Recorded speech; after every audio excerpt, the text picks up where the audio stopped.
everybody. We were actually caught up in some schedule clearance, so that we couldn't actually record an episode after the Sheriff game. So apologies for that to begin with. And just to mildly touch on the Sheriff game, it was quite brilliant, like how we paid them back. What do you think? What do you guys think? Like the about the Sheriff game? Just lightly touching on it since we couldn't cover it. Okay, I'll go first. I think it was a very good display, right? Like we were expecting that Sheriff would sit back and then cause us problems on the counter. I think towards the beginning there was a bit of that, but then as the match went on, as the match went on, we were able to control them, and I think the players played very well, especially Modric. I enjoyed his performance, and I think Asensio was also pretty good. Carvajal also had like one of his best games. So I think overall the team was pretty good, and like I enjoyed watching that game. Actually, yeah, it was a good game. And you pointed like Luka was good. Actually, I feel like the midfield was good. Actually, Luka Modric and Toni Kroos, they were quite good. And to be honest, like watching Asensio these days, it makes me excited, man. Like really, because he's the person who has, how can I say, like I'm not like he gives a taste of potential, and like you're still like, okay, like the guy is 25 and he's still like a potential. Like he should no longer be a potential. He should be like the real deal. So I hope maybe he's gonna hit the stride one of these days, man. Really, I do hope so. And finally, Benzema scored like during the weekend. He wanted to score, and finally in the midweek he got in the goals as well. So that was good actually. Asensio, to add on to Farouk's point, like I noticed both in the Sheriff game and in the match on the weekend, he bought like both times he got into brilliant positions, but it's his finishing that let him down. Like usually, if it was Prime Asensio before his injury, he just buries that like without even thinking twice. But yeah, if he could actually finish off those chances, we are looking at pretty good prospect, like and very much needed squad depth going into the crunch period. Actually, Sumit, you can also note like one thing I actually liked about it was like confidence is back with Asensio. Like actually in the Sevilla game, although we're gonna talk about that later a bit, like you could see like there were places where like he could have passed, but he chose to take the shot. Okay, although he hadn't scored, but like I was kind of like happy about that because like it takes someone with confidence to actually, okay, I'm gonna try this. Yeah. Like, it takes that confidence, and like in the previous years, like unfortunately, like that has also deserted Asensio. Like he could not, not run past the man, not looking to shoot, just looking to play it safe and all that. So at least you're right actually that eventually you have to finish these chances, but I feel like that will come eventually. You keep getting the chance, eventually you start putting them in the back of the net. Yeah, I think that's a fair point. Asensio's confidence has definitely improved with his play time, and I also think the way Ancelotti is using him has really helped him. So I think he's doing better with Ancelotti and his usage of Asensio. So overall, I'm pretty satisfied with how Asensio has done. But like Farouk said, he's already 25 right now. We shouldn't be talking about his potential. It should be more about like he should be approaching his peak. But with Asensio, we're still talking about his potential. So I think that's a bit worrying. It's basically about the big injury that put a spanner in the works for him. Like it just didn't take off after that. Like his injury was pretty serious. If I recall, it was like his collateral ligaments and his ACL. He had like 3 ligaments torn and meniscus. I don't exactly remember it, but that's what I recall off the top of my head. So I think it was a pretty serious injury, and you really need to relearn how to walk.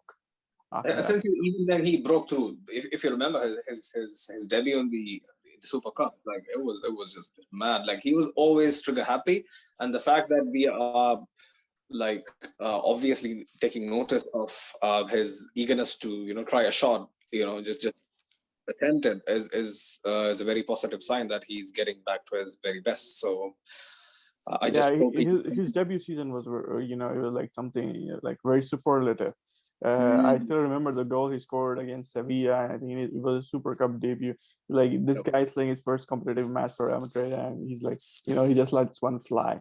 So that guy really had confidence, and I think to Farouk's point, I don't know if I'm gonna say that same confidence is coming back or something, but I think him taking those shots, it's a really good sign. But I think he still really needs to improve some of the decision making, because okay, we're going to talk about the Sevilla game later, but in some positions he could probably have passed to Benzema or someone, somebody who was in a better position, and probably they could have scored. But anyways, I think I wouldn't fall too much with him over these past few games. Yeah, me neither. But yeah, so just rounding up the Sheriff game, because we shouldn't give much airtime to them lot, because it was a revenge served cold, and yeah, it still was pretty good. But the other point that I wanted to actually bring up was how well Blanco came on and played a role, and Yeah, I think we haven't seen I think much of Blanco, and I would love for him to get some minutes, here and there, so that he's just not, being rotted away on the bench. Yeah, I think with Blanco, it is like whenever he has been given an opportunity, he has played well. Like even last season, if you guys remember, like whenever he started under Zidane, he did well, right? And I think he's like one of the better players coming out from Castilla in recent years. So it has been kind of disappointing for me to not see him get those same opportunities under Carlo, especially because I think his style of play is something that Carlo really prizes in his defensive midfielder, somebody you can build out from the back.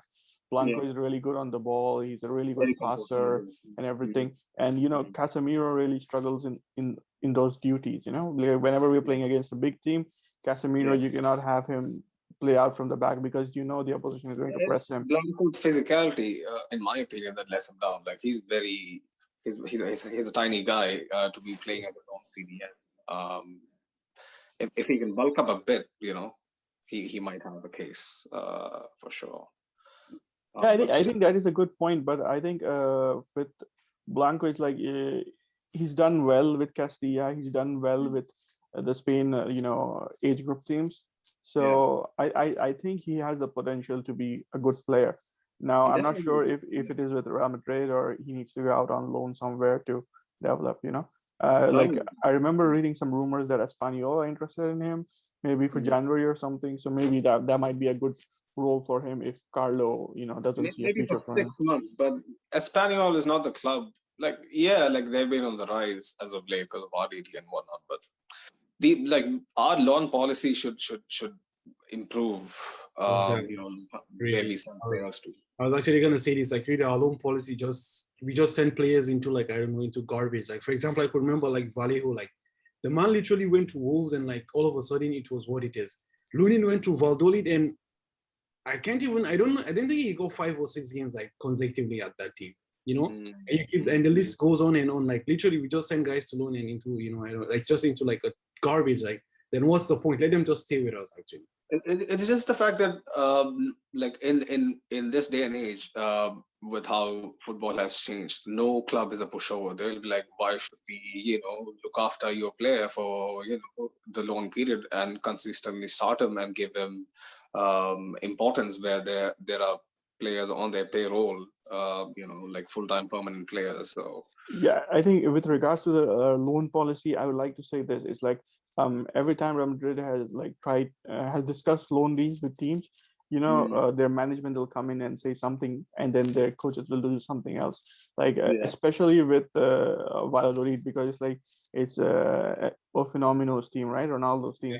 So they said that they would give time to Lunin, and I think it was Javi Sanchez. And once they got there, the issue was like their coach, he said, no, I'm going to play with older players and I'm not going to give time to loan players. So Lunin did not get any chance, neither did Javi Sanchez. But the thing is, like, we recall Lunin and sent him to Oviedo. He got playing time there. But Javi Sanchez stayed back. And then they bought Javi Sanchez and then they started playing him. But before, when he was at loan from Madrid, they did not give him a single game. So this is something that happens, and it's the same thing. Sometimes it's like players, they want to go to certain clubs, even though the club like Real Madrid might not want to loan them there, because like it's the case with Renier, right? Renier is like he says that Dortmund came to him and convinced him of their plan for him, so he wanted to go there. Real Madrid were like, they weren't very sure they wanted to send him to Dortmund, but because the player wanted to go there, so they said, okay, fine, we'll sanction a loan deal for you to go there. And once he's gone there, I think he's played like, he started one game recently, so it has been a pretty bad loan for him. I think he would have done better if he had The stayed start around. of it was pretty promising because he was getting some minutes. He was banging in some goals, assisting some goals. So it looked pretty bright in the beginning, but like, yeah, it has petered off. Yeah. To be honest, I think like him moving to Dortmund was like a big deal, like because like he was a youngster transitioning from South America to Europe. I thought maybe like the Portuguese league would have suited him a bit more. The language is something he's familiar with. No, And like, yeah, there is definitely a case because, like, I don't know, man. Portuguese league is good. Like, it's not bad. Like, we had Casemiro over there and whatnot. But for me, the Bundesliga is perfect for young players who are very raw, looking to just take baby steps into professional. and you have to account into like he's a teenager. He can speak German. He's going to. No, we can't. So like you have to account for all these things as well. So it's better like if your adaptation is a bit slow, 1 year in Portugal, with whatever the average seems there, and then the next year you can shift to a more top tier, European league and actually try it out there as well. So there's that as well. Anyways, on Blanco, actually, I was gonna make a point that we all know Carlo and we've seen him before, like in the La Decima era as well. This man doesn't play, man. He finds his players and he plays them till they die. Like literally, they die and we put their two son and they still play, even in the ground, man. So like really, I'm not very like optimistic for Blanco, to be honest. Because the point is like when the likes of Valverde get to feel full fitness back, for sure this guy is not even gonna make the bench most likely. He'll be forced to because he is like moving on since we are pretty much done with Sheriff and we have made it to the knockout. So big ups to the team and they just came away with a good win. So shifting our focus to Sevilla. Sevilla coming into this game, like Farouk mentioned, Ancelotti basically, I think in the press conference he said he can't press with KCM. Yes. He knows that he can't press with KCM, but he still intended to do it, which was a shambolic opening 25 minutes that I wish would have went differently. But I think because of the way it went, because of how catastrophic Carvajal looked, how disoriented our defense and midfield looked, I think that was a big reality check because like most of our fans and most of the people on the subreddit and the optimistic portion of our fan base, they didn't see this coming. But I knew for a fact, like once we get down to the wire and face good, well-drilled teams who have like not just a clear plan, but a plan to stop us, like it would be peak. So Sevilla coming into this game had just conceded one open play goal away from home this season, and kudos to the team, man. Like I think they have the best defense in La Liga, Sevilla. Yeah. Yes. So for me, the thing is like the first thing that I noticed that was different from other games was Casemiro's positioning. Like against Sheriff, Casemiro was the deepest lying midfielder, and they wouldn't be bringing the pressure on. So Carlo had him, build up some attacks and stuff. But like against Sevilla, Modric had to drop back to protect Casemiro, and I think that reduced Casemiro's effectiveness. So that was one thing that really that was different from previous games that we played. And Carvajal wasn't informed, like he had a shambolic game. Like this is the worst game I've seen him have in this season. And like you said, I think Sevilla, they pressed well, they defended well. Their center back pairing of Kunde and Carlos is like really, really good. And I think Carlo got his tactics wrong at the beginning with the press that you mentioned. It's like Yeah. he had our players pressing high, pressing and counter pressing high. So I like personally, I'm not a big fan of our team pressing because we don't have the players for it. And I think we play our best when we play the two banks of four. So Yeah. I think Carlo should probably have stuck with that. I don't know what you guys feel about that. Yeah, I feel- actually, I don't know. Actually, yeah, you're right. Actually, but I feel like there was a huge gap actually in the midfield. Like how can I say, like between like the attackers and the midfielders, like it was so huge, and like literally you could see like almost always like the guys just like it was just like knife through butter. I think for the first 30 minutes, like with like with the Sevilla attack, like they were just like going through, like literally always they could pass through so easy. So I was just wondering, but then actually you're right. Actually now like I recognize the pattern actually you're talking about with Modric, dropping deep into the because I could remember it was more like it was even like Modric was even the DM rather than Casemiro or something actually. Yeah. So it was that as well, and like Carvajal was just like, okay, it's Christmas, guys. Carvajal was just like, it's Christmas, guys. Let's give the gifts early. So it was, it was interesting. But actually, Sunaid made a very good point. Like really, like maybe you can remember Sunaid, like in the in the previous episodes, I told like I was thinking maybe we are contenders for the Champions League. Can you remember? I told you guys something like this. But actually, after watching this game for the first half, I was like, wow, imagine this was a team with Lewandowski. Yeah. Like we were done and dusted. That's just it. We were done and dusted. Rafa Mir. Like even Paris, man, even like the dysfunctional Paris, when we were done and dusted. Man City, Liverpool, all these guys, we were done and dusted like in 30 minutes. Yeah. I don't know, really, it's just interesting. And it's very interesting also because the previous day I was just reading what Sunaid was saying. He said, I'm not gonna press. Like he said, like, why would I press with Modric and Kroos and Casemiro? He said this. And he said, like, I'll be crazy if I don't counter attack with Vinicius and all these things, right? But then we go to the game and we see like, okay, what are we doing here? Like he literally said this yesterday, and today we're here sitting and it was quite interesting. I don't know. I'm not Cruyff or the second coming of Guardiola, but like in layman terms, like I can put it into a simple phrase that our team can't press, just like what Mo / Hoke just mentioned, because Slasher, not a slasher. For an effective press, you need young legs and legs that don't tire out, legs that don't give up.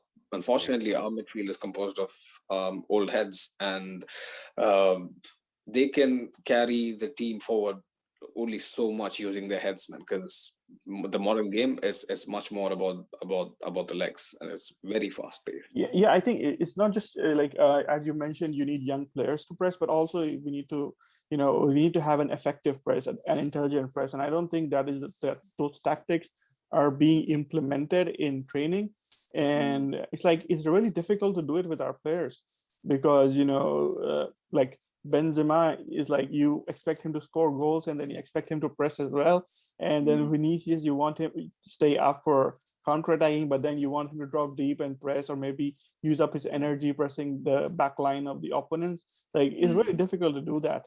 So I think with our team it is best if we sit back, have those two lines of four that have worked for us before, and try to execute that. Like our team never used to be known for their pressing or just exactly gun metal football or anything like that. Because that's what I was gonna point out. Sorry for interrupting. Like the point is like, okay, although like our midfielders are old, but like I can't remember like Kroos playing a pressing football anytime. Like I can't remember that.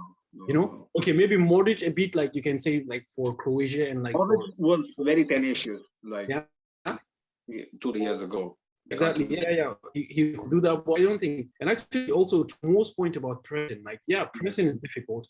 But the point is that if you don't have a coordinated press, as you guys said, like the training of the press, then it becomes like going to the river with a basket. You just keep wasting your time. So that's the thing. Like we need like coordinated press, or like it's no use at all. Yeah, I think that's the same thing with United. Against Liverpool, where Liverpool slaughtered. That was what came to my mind right now. Actually, that was what came to my mind exactly. I was just like, wow. Yeah, because they had no pressing triggers. They would just haphazardly somebody would go and press, and while the other people were like, "Oh yeah, you're pressing well, good job," and you're just sitting back and watching them press.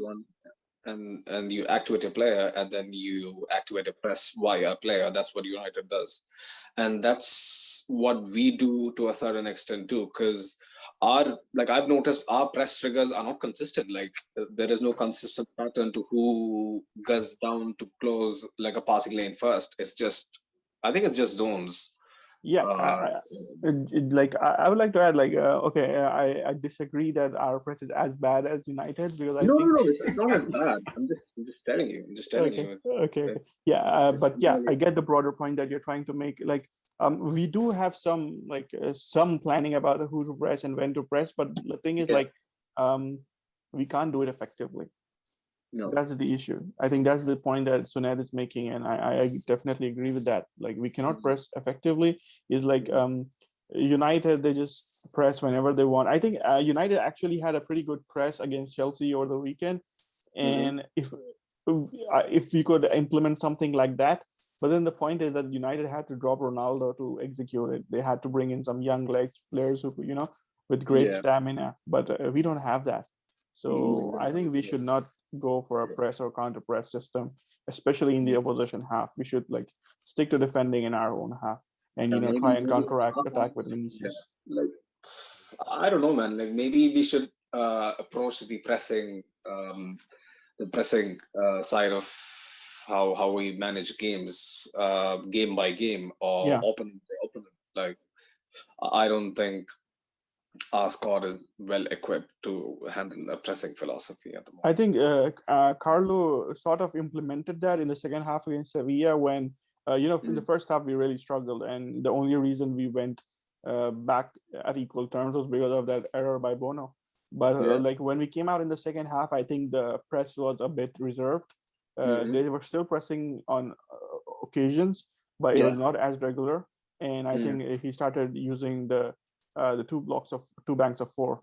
And even like the game I was watching, the commentators like, what are Madrid doing? They're letting Sevilla have all the ball. But I thought that was a really effective tactic because it sort of we were sitting back at home against Sevilla. That's a big call. Like crowd was very uneasy. Like they didn't like what they saw because we don't but do it that. worked, right? But it worked. It worked. Yeah, I think I was to be like, honest, how much can you define work when like Vinicius scores a goal that's out of nothing? I think the point to make here is that before we started doing that, we were struggling to have a foothold in the game. But when Sevilla had the ball, they had the ball. But what were they doing with it? They were doing nothing with it. I think the best opportunities of the half came to us. Like we could have scored at other points as well. Even if you're like you mentioned, Asensio had a miss that he could have scored, like a couple of chances. Even other players had a couple of chances. Footwork in the first half, I think Mendy gave him a ball on the plate. Something. He just Asensio just booted it over the bar. Like it was a very good chance. We did have a moment. Sorry, I was just saying that even in the second half, we had a couple of chances that were better than Sevilla. And probably if you would have backed anybody to score that goal, it would have been us rather than Sevilla because they could not create anything. They had all the ball, but what were they doing with it?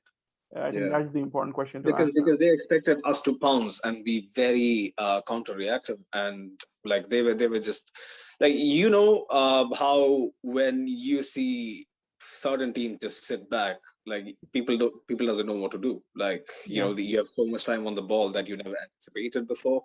So especially when you come preparing for them, when you come prepared that okay, fine, we're gonna sit back and have them let them have all the initiative. Blah blah blah. Yeah. Actually, my point is like really, if the game had finished 1-1, the narrative would have been different. The narrative would have been Madrid sat for 90 minutes, were dominated in their home and could not. It was just I just feel like it was okay. The goal was good and all that. Like it was just a moment of individual brilliance that won this game. To be honest, absolutely. Like it wasn't anything about the we sat back and gave the ball. Okay, like we reduced. Like it wasn't like the first half of the shit, but like it was just we were just allowing them to play with the ball around. Okay, there were no chances or anything like that. But the commentator, I think commentator talked to Farouk just before he said this. He literally said it wouldn't be a game without a last minute quote or save. Like, it's as simple as that. Because If it wasn't for his save, we would be drawing against Sevilla, which would have been catastrophic since we were leading. But I would still consider, since Sevilla has been in brilliant form, like they've been very solid. They're third in La Liga for a reason. A draw at home against them would have been bad considering circumstances, but still, I would have taken a point. But Man, a draw at home against Sevilla last year was what cost us the title, man. they did. But That's the game where we lost the title, to be honest.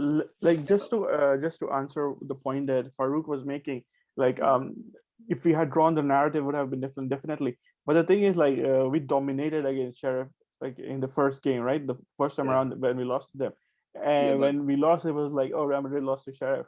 So it doesn't really matter at the end of the day. You can play like shit and still have a different narrative. You can play like that's very valid. And still, the narrative is going to be different. So, man, let's talk about the marking of Rafa Mir on the goal. Oh my god, I wanted to get into that, man. Like what is even a marking? The lack of marking, rather. Like, wow. When you mentioned, let's talk about marking of Rafa Mir on that goal, I was like, what marking? There was no marking. So what is that we talking about? Wow.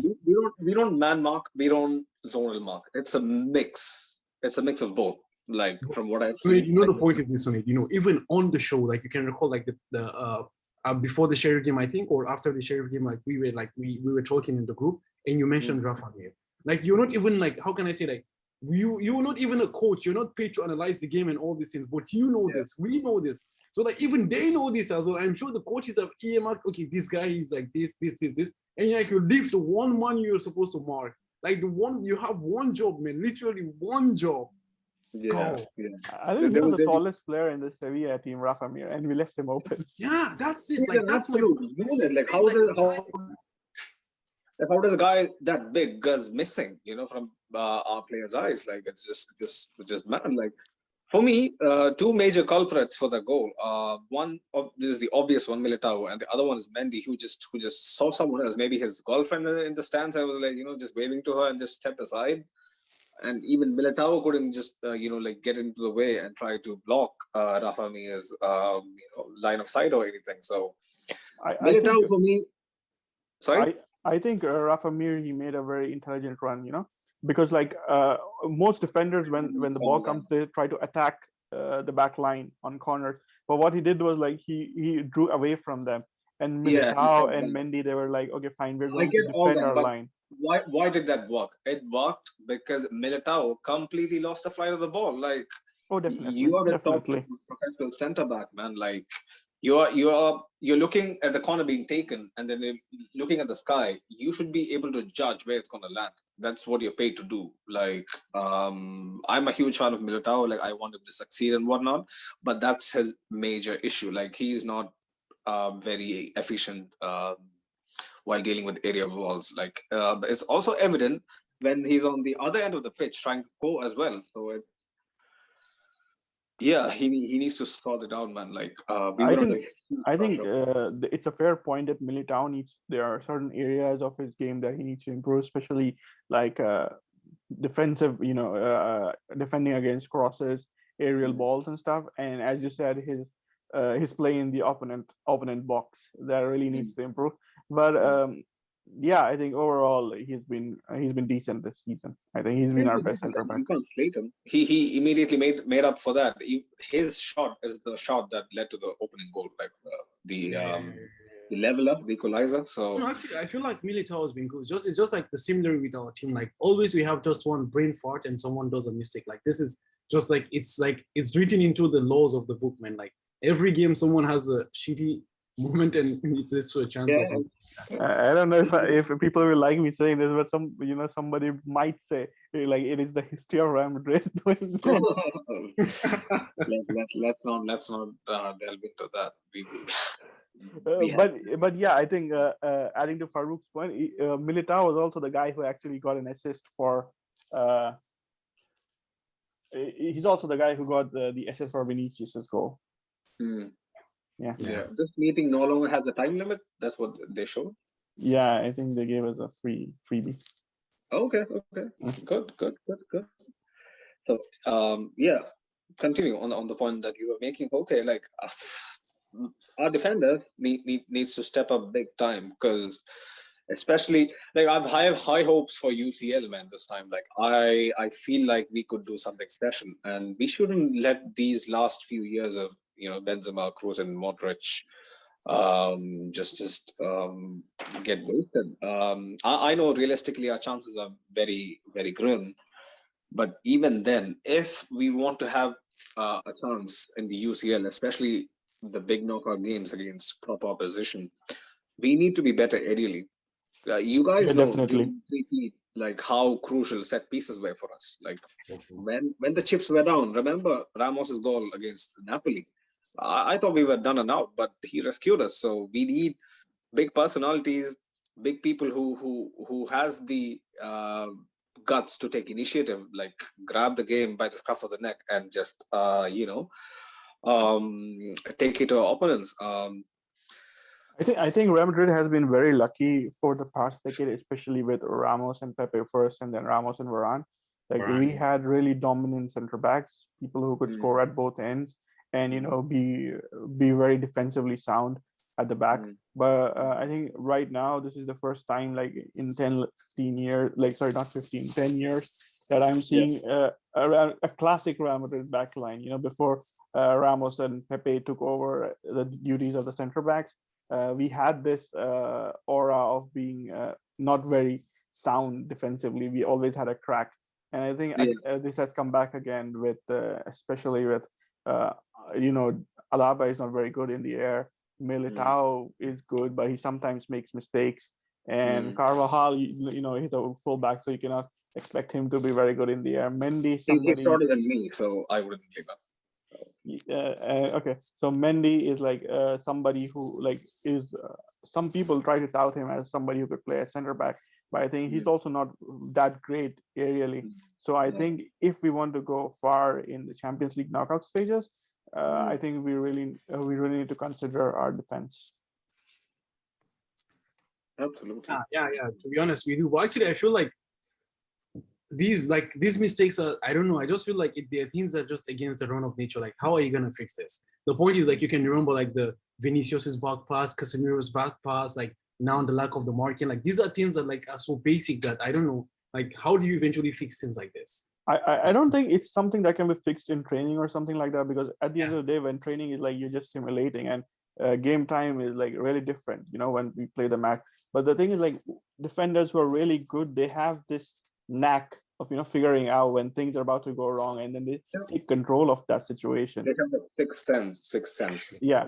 So with Ramos and Varane and Pepe, we had these players, and now suddenly we lost both Ramos and Varane. So it's like, I think it's tough for us. And Militao, Really, to be honest, it is like, actually you initially mentioned like Pepe, Ramos, and then Ramos Varane. Like, I'm always actually thinking about this whenever I see, like, actually when I saw the match at the weekend and I saw that, I was like thinking like, Varane or Ramos would never allow this to happen. Yeah, I think like this would never have happened. Ramos would have gotten a PK, but he wouldn't have let Rafa get that header, man. Yeah. He would have caused a penalty, like, rather than let him get that header. So actually, that's the thing. So you just have to think also, like, do we like expect too much from these guys, because we've seen like literally the best center back pairing for the last 10 years, something like this. So this is also something we need to check as well. But that's the issue with Real Madrid, bro. Like, if it was Arsenal, and AC Milan, I was waiting for this.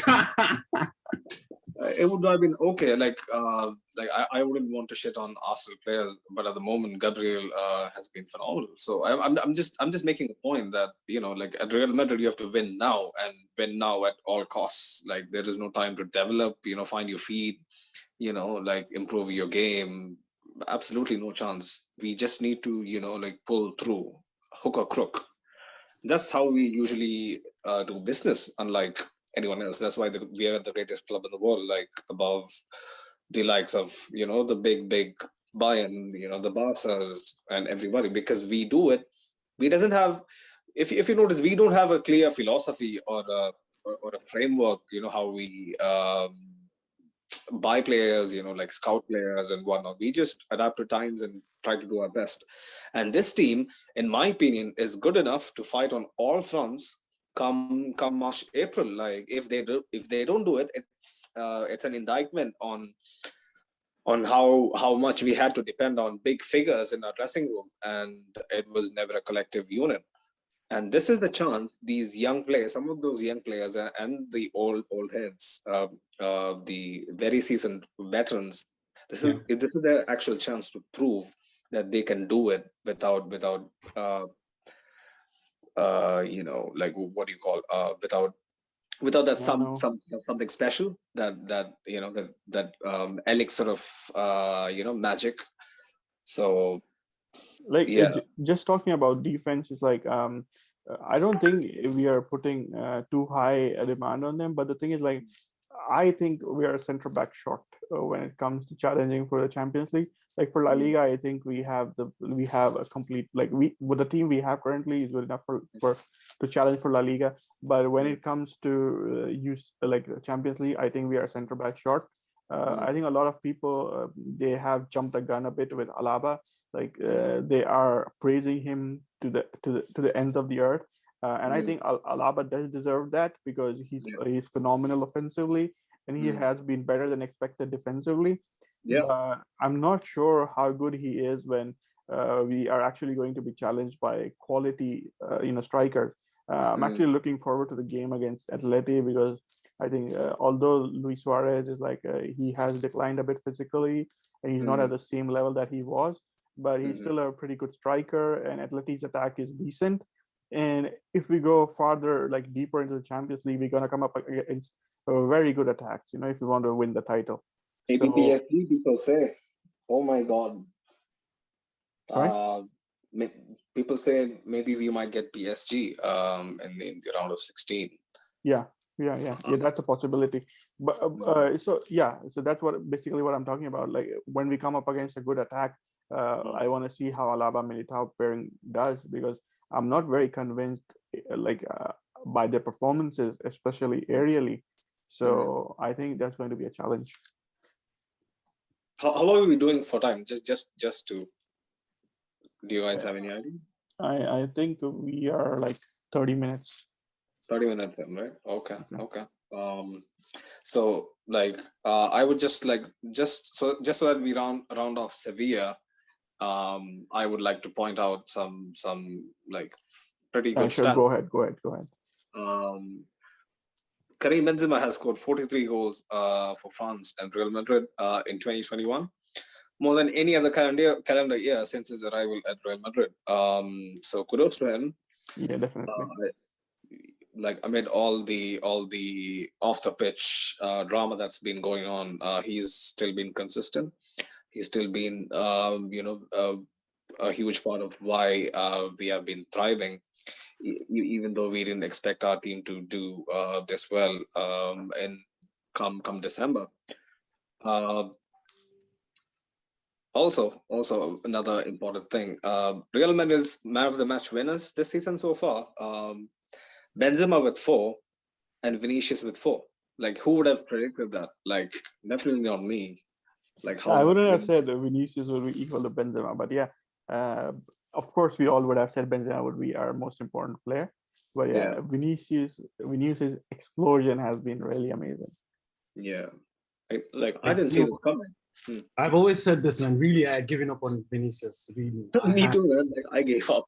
And I'm very happy he made me eat my words, man. Like the guy is really, because I've always like seen like people are always like chill and this, and I'm like, chill about what? Like Haaland is 20, Mbappe is 22, and you guys are saying chill. Like Vinicius is 21, and what like it's like, if you can do it now. As Ren said, like this is Real Madrid. Like we're not waiting for someone to grow up and do. No, irrespective of the age, if you can perform, we play you. That's just it, And I've always like, but really, I'm really happy that he made me eat my words, man. Like it's just on a different level, man. Yeah. Actually, the commentator was actually saying something. I can't remember what he was saying exactly, but like, Vinicius was the guy people made fun of, and now he's the one deciding the games, like it's the turnaround is just remarkable, man. That is definitely amazing, like the turnaround you mentioned, because I was thinking if this game was played last season and we were struggling at 1-1, Vinicius would have been one of the first players to go off. Exactly. But but this But even if he was on the pitch, he was like the pressing you up, okay, don't give him the ball. Or Yeah. we need just pass. When the ball comes to me, okay, pass. Just pass, Yeah, Wow. and this year is like I was thinking if we wanted to change things, which players do we take off? And I was like, no, Vinicius can't go off because he can just pull out something, out of the bag, something special, even if he's not having an effect on the game. Benzema, you can't move him out. So I was really confused, and I thought only Asensio is the guy you take off from the attack. And last year, looking back at the same thing, probably Vinicius along with Asensio are the two players you want to take out of the game. So I think Vinicius' turnaround has been amazing. Like I just wanted to add, like, yeah, it's been a pleasant surprise. It's also very very pleasing to see that, like Vinicius is now a part-time footballer, part-time baker, because he has been serving humble pies to everybody, the press, Barca fans, Atleti fans, all the people who just mocked him, so including me. So it's very satisfying to watch. Can't lie. I just hope he just continues this vein of form. Yeah, definitely. I think he did an interview with Marca today, and he said the same thing, that he hopes that he continues this form into the end of the season. I think we should love that. Use him cleverly. We shouldn't burn him out. Yeah. Like, people tend to do it, man. People tend to do it because maybe their hands are forced because of the circumstance, or like, since he's young, people would think he can go every game. But he needs to be hooked here or there at 80 minutes, 75 minutes, if the match and the scoreline allows us to do it. But we should definitely give him a rest. Oh yeah, I agree on that. Yeah, the return of Hazard should likely is the workload on him. Sorry, I didn't get that, Farouk. Said the unfortunate return of Hazard should ease the workload on him. At least he can go up in 17. Hazard is still flipping burgers. What are you on about? He's not coming anywhere. I don't know, man. Okay, moving on. So so we have Bilbao tomorrow. Yeah, before we just go on to Bilbao, I think another interesting stat from the game against Sevilla was, I think, Benzema equaled Jose Antonio Camacho as one of on the number of times like they have played for Madrid. Was it against Sevilla? I think it was. I think so. I don't remember reading about that, but yeah, happy to know that he has. Camacho. So I think it's like 8th or something on Real Madrid's all-time appearances there. Okay. Right? All-time appearances, you mean? Yeah. And also, was it after the Sevilla game, or was it after the Sheriff game, to be honest, when Benzema overtook Thierry Henry? I think it was after Sheriff. After Sheriff? Oh, okay. Yeah. You had to put that in, but anyhow, let's move. Henry's goals, 52 goals of Henry came in the MLS. So, yeah. Benzema has been a better all-round goal scorer. I would give him that. Like, for me, I'm taking Benzema or Henry every day. You would, but unless you see what Henry did in 02-03 when he had 25 plus assists, 25 plus goals, and you don't do that if you're some one-of-a-kind player. No, I'm not downplaying Thierry Henry, but it's like for me. Neither am I downplaying Benzema. It's just a personal choice, I guess, right? Yeah, it is a personal choice. It is not a personal choice if you actually deep it. Like I'm a Madridista first, okay, but I'm just putting it out there. The things Henry could do with the ball, Benzema, he'll fall short. Like Benzema had the longer career, the more consistent career.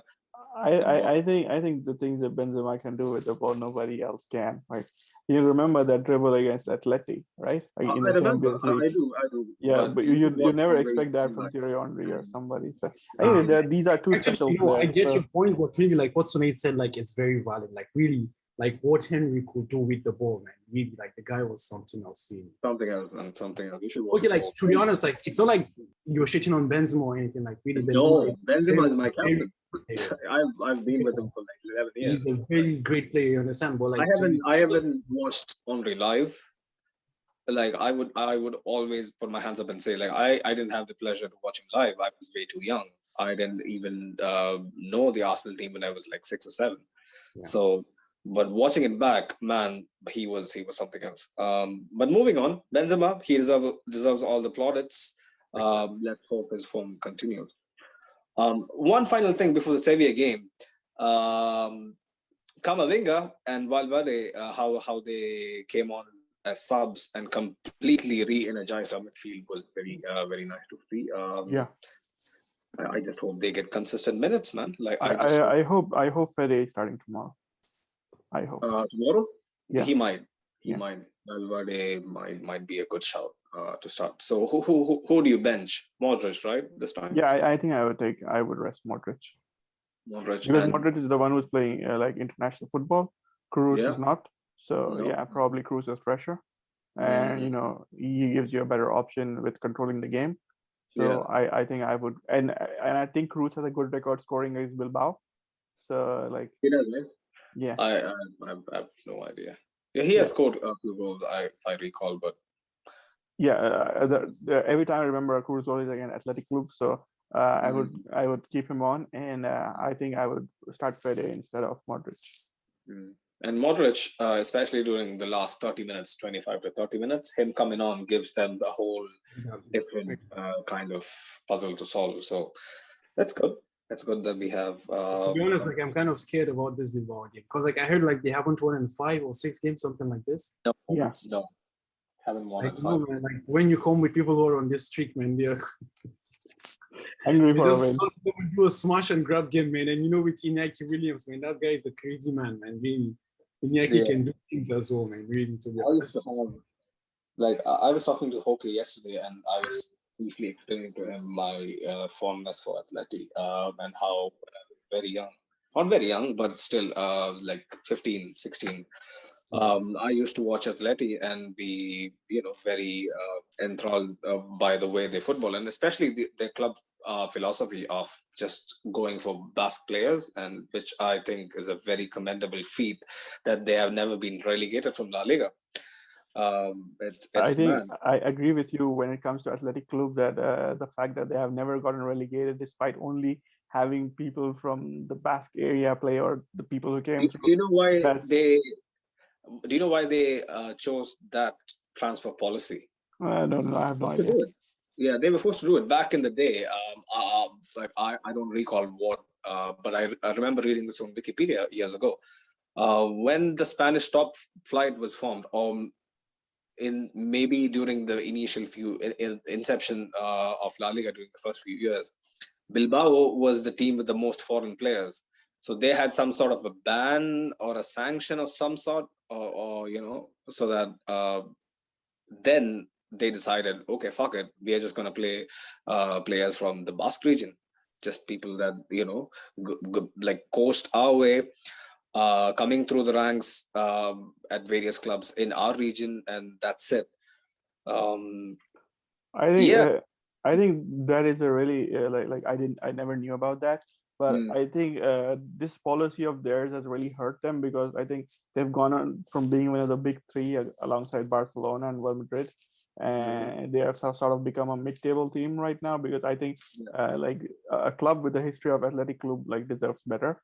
But even apart from that, I think their policy of only having Basque players or players trained in the Basque academy system is not without controversies. Like even if you go and look into the case of Iñaki Williams, there was some controversy whether they would have allowed him to play for Bilbao. So I think some of these issues keep cropping up from time to time.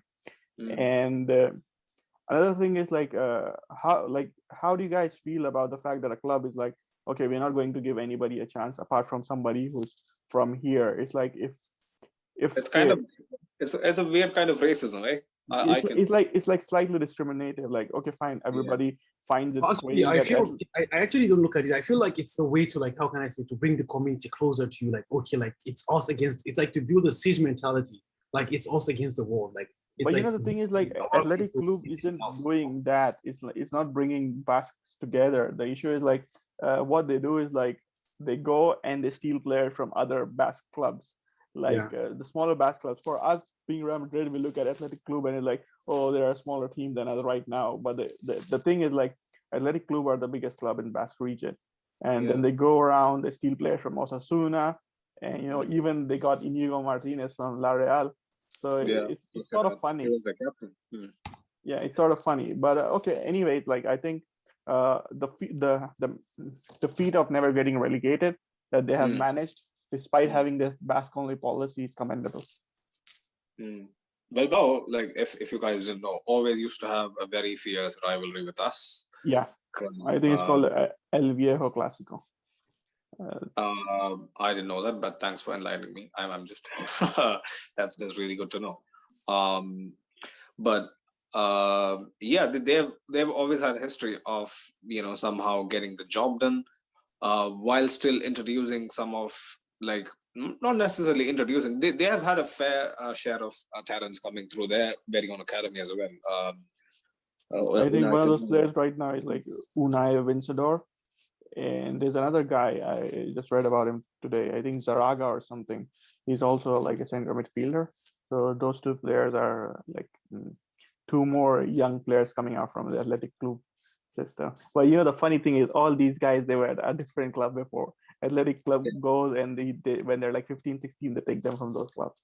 So actually, that's the thing. Like, when you have like a small pool of players, this is the only thing you can do. Like, the point is like, okay, you're in the Basque region, and which is the biggest team in the Basque region? Okay, like it's Bilbao or Sociedad, and Bilbao is giving you like a chance to directly play. You're the priority. Or like Sociedad, like they literally don't care. They went buy who they want to buy, or But I feel like like with the Europa League finals, the cup wins, I feel like and as you guys mentioned, not getting relegated, I feel like it's worked for them actually. And I could remember like when in the past years, like they had like the Madrid, Irazos, the Hala.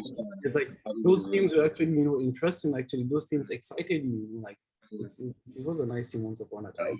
I remember during the very first years I started watching football consistently. I didn't watch the match, but I knew it was a pretty big shock. Them beating Alex Ferguson's United in the Europa League semi-finals. It was mad. I think it was Marcelo Bielsa, right? Under Marcelo Bielsa. Was the coach. Yeah. With Iker Munian as the main man. Yeah, I remember. I think that team also had Javi Martinez, the guy who went to Bayern. Also had Javi Martinez, yeah, Javi Martinez and Fernando Llorente. They lost in the final, right, to Atletico, I think. I don't remember exactly. I think they lost to Atletico in the final. I think that was a final. Played like an old Spanish final. Yeah. They have some very interesting players. I'm a huge fan of Oscar Di Marcos. I'm a huge fan of Michael Vesca. Huge fan of Ander Kappa. They have some really good players, man. Like, also good news for us. Inigo Martinez was suspended. Yeah, last game. So he's out. I think their biggest player is probably Spain starting goalkeeper, right? Unai Simon. Unai Simon, yes. Yeah, I think their biggest asset that like Athletic Club they have is their manager Marcelino. He's a really. His teams are always really tough to play against. And they're also not teams to absolutely park the bus. Marcelino, he said. Actually, that's the thing about Bilbao. Like, I don't think I've actually ever watched them and like they're the guys who can like defend for 120 minutes and No, they don't do that. Like, they've always been an expansive team. Okay, let's go toe to toe with this guy. Let's see what this guy. Like they always believed and had confidence. They're not suicidal, but they have a very good shape. Yeah. Bilbao that doesn't just spread them open. So I think the good thing about Athletic Club, like Farouk mentioned, is like they play with courage. They have never been one of those teams that is like sitting back and being too defensive. They really take the game to you. And with Marcelino, I think Athletic Club, especially against Real Madrid, is going to be like what Sevilla did against us. They're going to press us high, and if we manage to beat the press, they're going to drop back pretty quickly.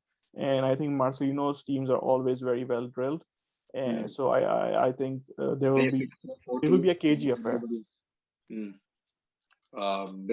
Like what you just alluded to, like basic 4-4-2, but even then everybody knows their role. Everybody has a set part to play in how things pan out. I just needed to pick up Inaki's younger brother, which I was so excited when he Nico Williams. He has been pretty good. Breaking through, like I think he broke into the first team a couple of years ago. Last year. last year. Yeah. Yeah, but he never got consistent minutes. But he's been improving, and I- he feels like a threat. Yeah, I think there's some suggestions that he could probably make his debut at the it's at the Bernabeu, right? The game Yeah. tomorrow. Yeah, that's, I was reading there's some speculation that he'll make his debut against Real Madrid tomorrow. Him and Zaraga. So let's see how it goes. Debut in the sense he actually started the last game, bro. No, I mean his first game against Real Madrid. Oh, okay. Yeah. And I don't know, like when I was going through Bilbao's recent games, I think probably you can answer this better. I don't know if you saw it. It's like Iñaki was benched last game. Yeah, he was. Yeah, so that was sort of surprising to me. Like, can you throw some light on that? The reason why he was benched, because Inaki, like everybody when we talk about Bilbao, everybody seems to hype up Inaki. Like, I love Inaki. He is one of a kind of a forward. Like plenty of pace, plenty of aggression, athleticism. Like he is a all-in-one package. But he is a Varna.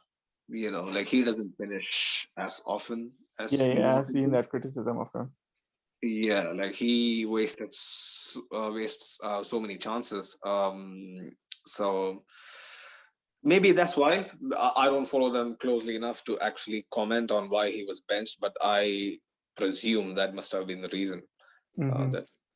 So who's starting? I think it's Raul Garcia, and who's the other guy? Raul Garcia scored in the last game, if I'm not mistaken. Yeah, since you mentioned about Raul Garcia, like, what do you guys think about Raul Garcia? Raul Garcia's best friend is gone, man. He was always fighting with Ramos, man. So maybe he's gonna. Like, I remember, like, you always saw like Garcia was like shit in some games, and all of a sudden he comes up against Ramos, and like, yeah, he's prime Luis Suarez, man. Raul Garcia is one of the players I hate the most in La Liga. He is very much the crop of player. If you rile him up, like if you if you're going to lock horns with him, he'll up his game. That's how we work. He's in the mold of your Diego Costa and whatnot. Exactly. We gotta keep an eye on him. Like he's a fairy proposition, and we should play cleverly to negate what he brings to the team. He can pop up in half spaces, like thread balls into his teammates, score goals, can score headers, can score some absolute bangers too. So when you see Raul Garcia strolling on the pitch, you would think, what is like a 50-year-old doing playing top flight football, like, because he certainly doesn't look the part, right? Like he looks like a like washed up Bollywood villain. So, but I hope our defenders actually like pay attention to him and like try to contain him. Yeah, I think Raul Garcia is definitely a threat. Iker Muniain seems to be getting better too recently, and Iñaki Williams can be a threat even if he doesn't score. His pace, his pace always hurts. And the thing is, like, he has the knack of scoring against the big teams, be it Barcelona or be it us. So I think he's going to be a threat as well. And then you mentioned his brother Nico. So I think he's also going to be a threat. Overall, what do you guys think about our team? Eden Hazard is back. I know you guys don't like him much, but he's still back. He's out. So what do you expect from the team tomorrow? No way, man. No way. At best, he plays 15 minutes, man. At best, like, as you guys pointed out earlier, like, Vinicius, I think 15-30 minutes is a good thing for exactly. Vinicius needs a rest, and also he's not back to full fitness, so he just gets last 15 minutes, and that's all. And what do you guys think about Rodrigo? Actually, I heard also, like, Rodrigo also got the gastroenteritis as well, right? Yeah. So I don't know if he's able to. If he's fit to play, I think like Asensio should get a rest as well. Like, that's Rodrigo play, but I don't know because how these things are, like, with the stomach upset and all that. So maybe he's not up to full fitness because, like, it's like gastroenteritis literally drains your energy a lot. Oh. But I would like to see Rodrigo coming on in the last 10 10-15 minutes, because we have a big game on Sunday as well. We have Sociedad, and I don't think Asensio can work against Sociedad. It'll be a much more actually. Okay, like let's not go too far, but for Sociedad's game, I'm thinking actually we have just to fill the midfield with all the able bodies we have, because like I feel like really the midfield of Sociedad is really good, you know. Young Spanish guys, like I can't pronounce the name of one of the guys. It's Mikel Merino is really good. No, not Merino. Like there's other guy like which starts with Z something. Zubeldia. Yeah. Okay. I think probably Asensio starts tomorrow.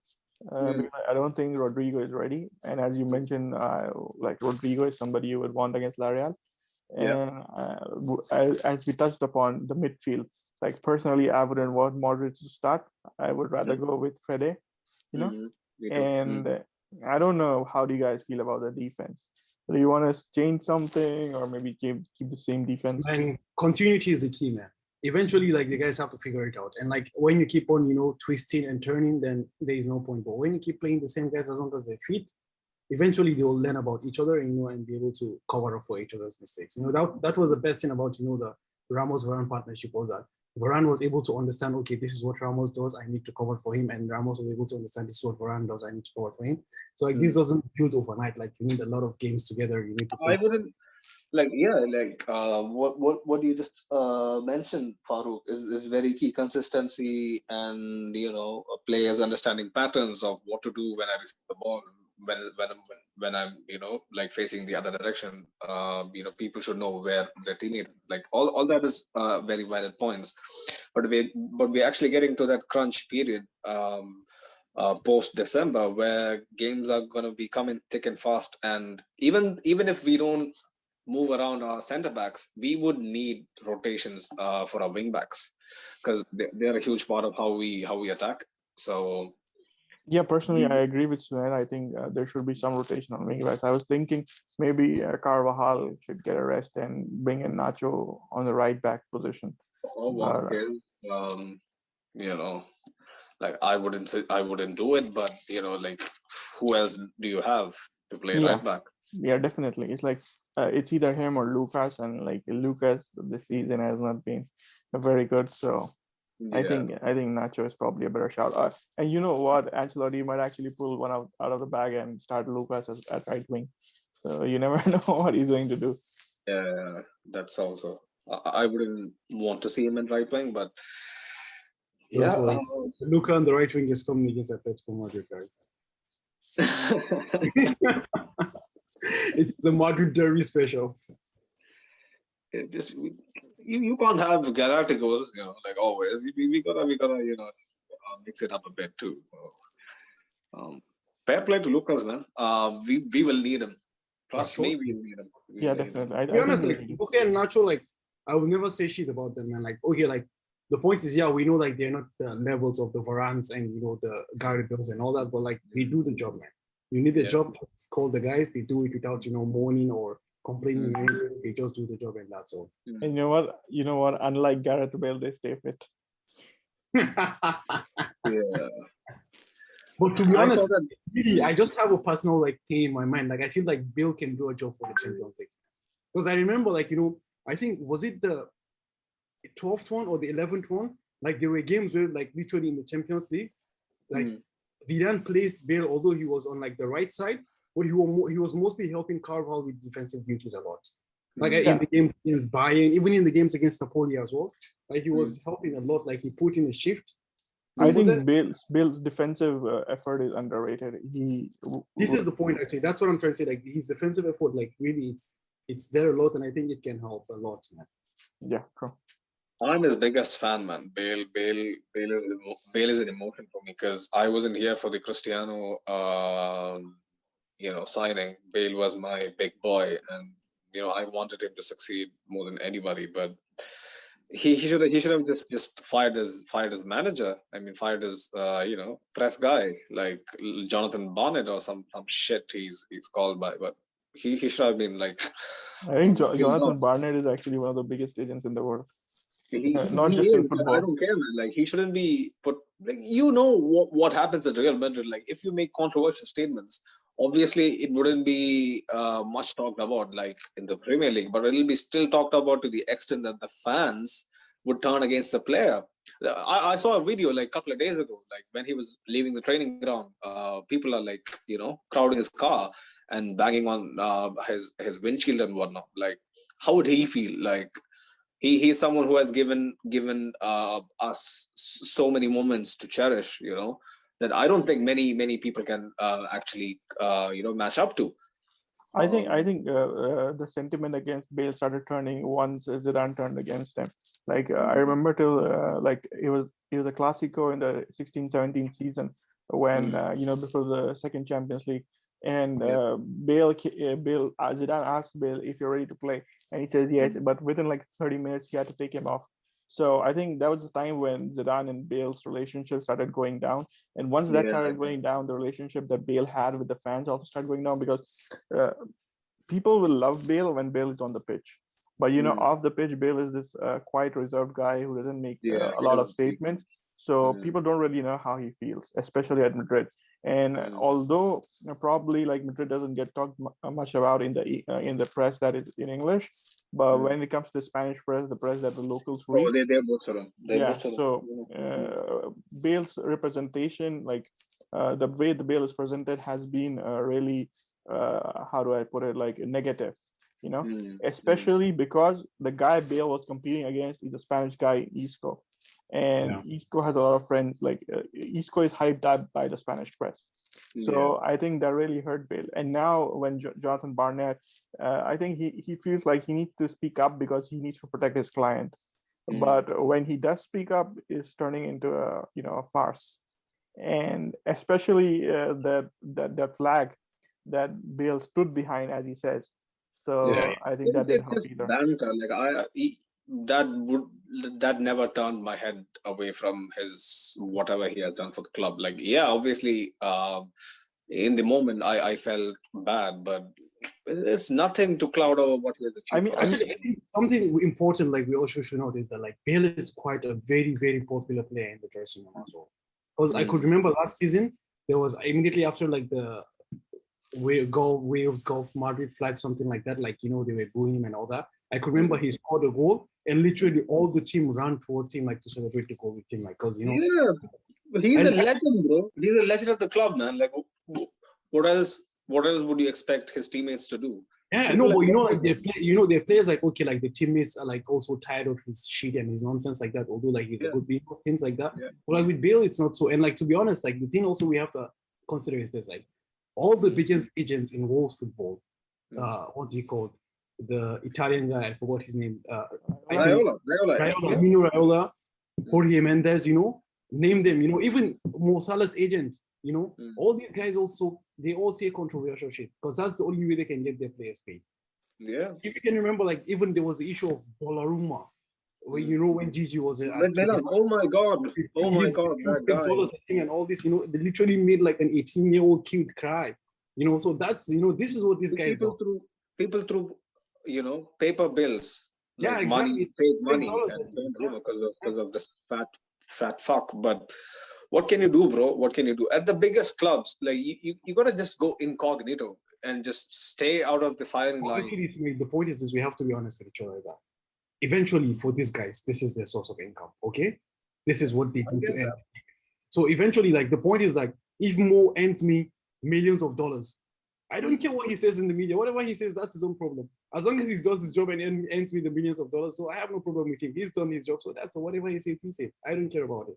I think some of that is to take the attention away from their players. Like, okay, Bale is getting a lot of heat because of something. Then Jonathan Barnett comes out and says something. So now suddenly all of that is directed towards Jonathan Barnett. Actually, I think it's the reverse, man. Because like if Barnett says something, as Sunil rightly pointed out, what happens is now we the fans, we go and blame Bale because we don't know who Jonathan Barnett is. Like, who is he? We don't know. We only know who Bale is because he's our player.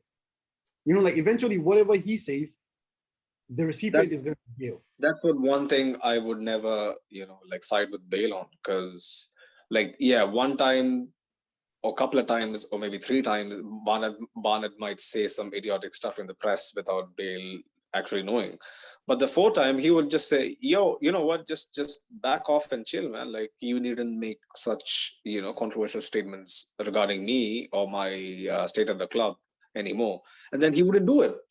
But Bale, I don't think never asked Barnett to shut his mouth. So Another thing, like besides Barnett, the thing that turns like I think us Real Madrid fans more is like Bale is always, there is this level of commitment that he has towards Wales, his national team. Okay, you understand that it is a national team; it's a matter of pride for him, and you understand that. Like if it was like, let's say it was a Spanish person, the Spaniards at Real Madrid would be very happy if he was very dedicated towards their own national team or something.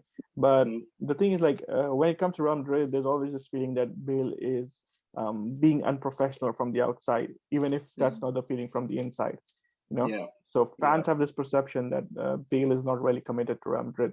So I think this has hurt Bale out. And I think as fans, we do recognize what Gareth Bale has done for Real Madrid, because without him, I don't think we would have won the Decima, and I don't think we would have. Without him, we don't win the three-peat in 2018.